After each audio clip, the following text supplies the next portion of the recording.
लेकिन 7 दिन के कृष्ण ने पूतना को मार दिया, ये तो हम नहीं कर सकते। 6 महीना के कृष्ण ने सटकासुर को मार दिया, ये तो हम नहीं कर सकते। पूरे ब्रजमंडल में आग लग गई और ब्रजवासियों को देखते देखते कृष्ण ने उस दावाग्नि का पान कर लिया। ये हम कर सकते हैं क्या? कृष्ण ने लाखों के साथ रास किया, उसे हम नहीं कर सकते।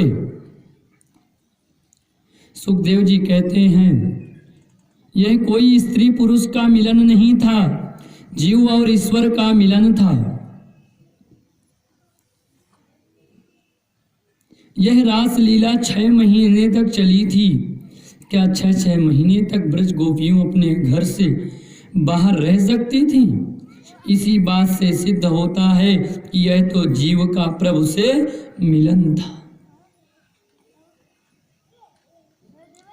अच्छा, तुम कहते हो कि हम ईश्वर के अंश हैं। इस पर भी मैं कहना चाहता हूं कि तुम जानते हो अंश का अर्थ होता है थोड़ा छोटा।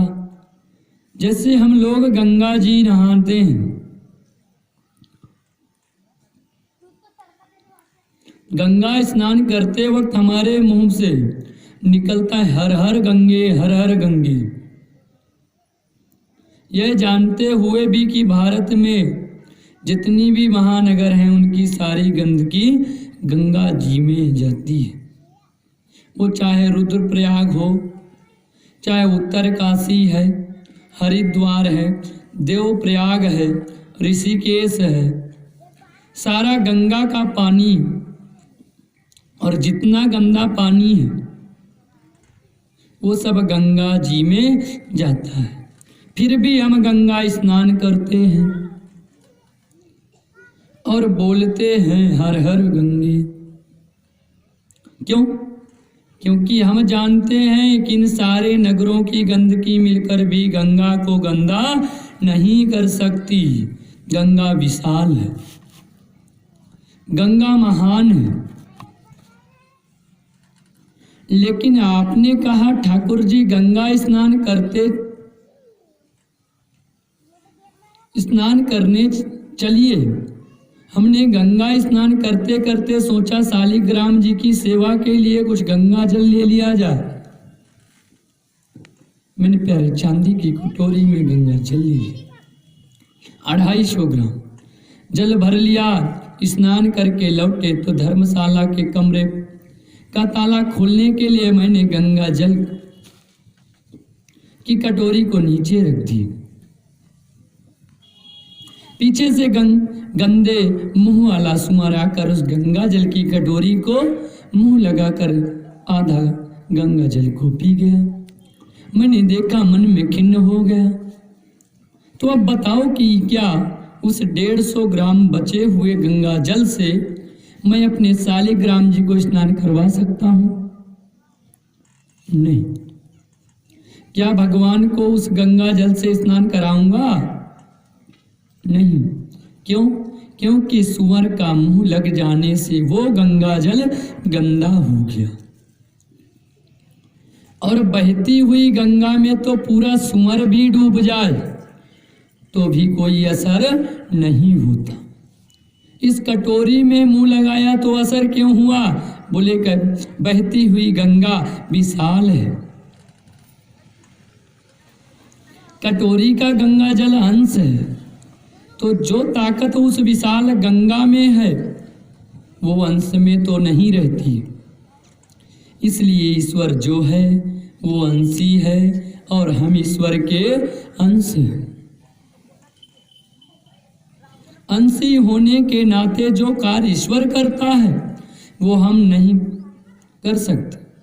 इसलिए ईश्वर के चरित्र को प्रणाम करो, ईश्वर के चरित्र का वंदन करो। दूसरी बात, तुम कहते हो ये कामी पुरुष की लीला लगती है। नहीं, कृष्ण ने जो गोपियों के साथ जो रास किया ये काम लीला नहीं है।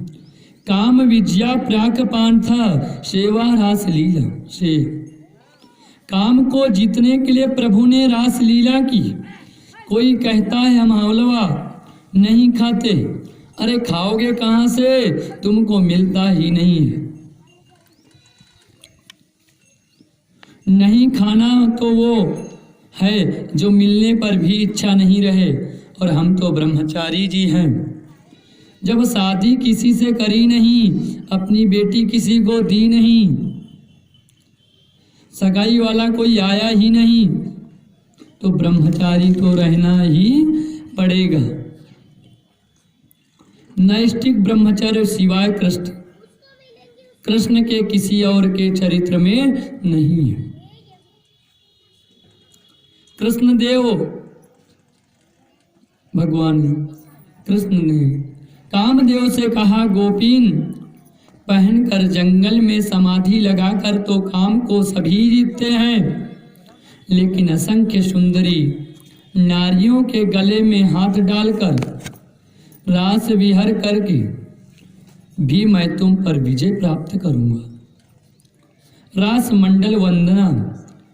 परीक्षित, ये तो काम को जीतने की है, रासलीला रामलीला नहीं है। इसलिए तो प्रभु ने काम को उल्टा लटका दिया आकाश में।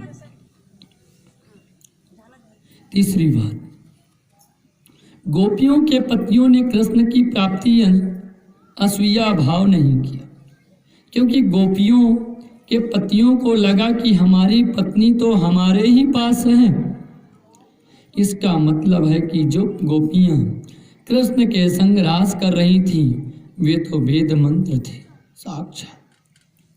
24 बात जीव है, गोपी है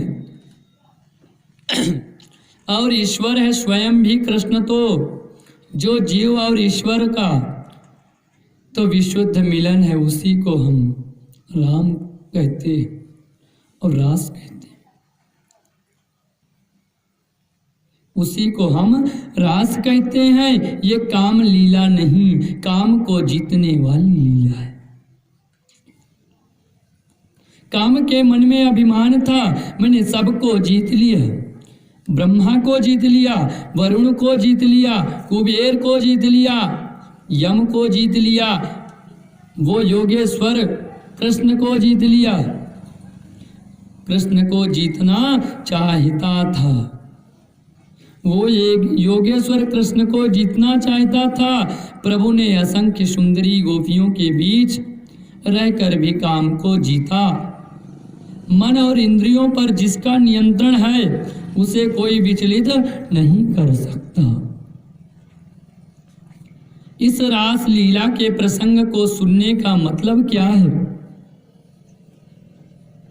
विक्रम वज्र ध्रुवीरिदम चा विष्णु श्रद्धा विंतो श्रृणुद यायद वर्ण देयक भक्तिम परा भगवती प्रतिलभ्य कामम हृदयोगमाश्रपहि नोत्य चिरणे धीरा।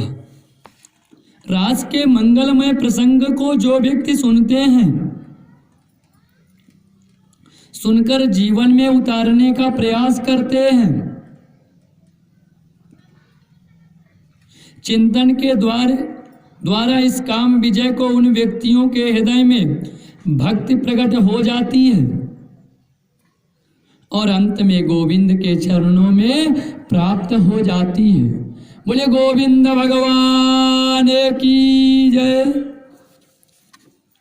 हृदय का सबसे बड़ा रोग जो काम है, वो काम हमेशा के लिए निकाल जाता है।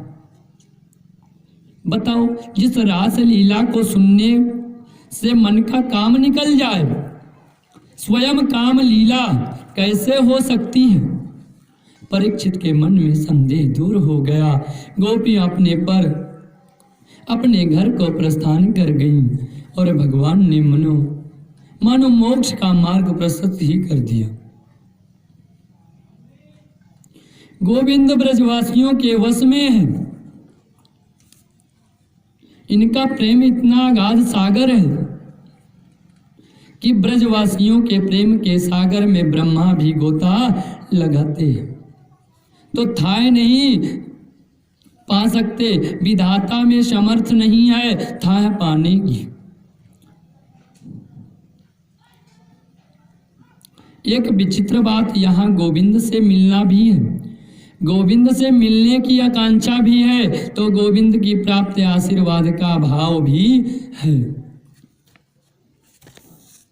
बोले वृंदावन बिहारी लाल की।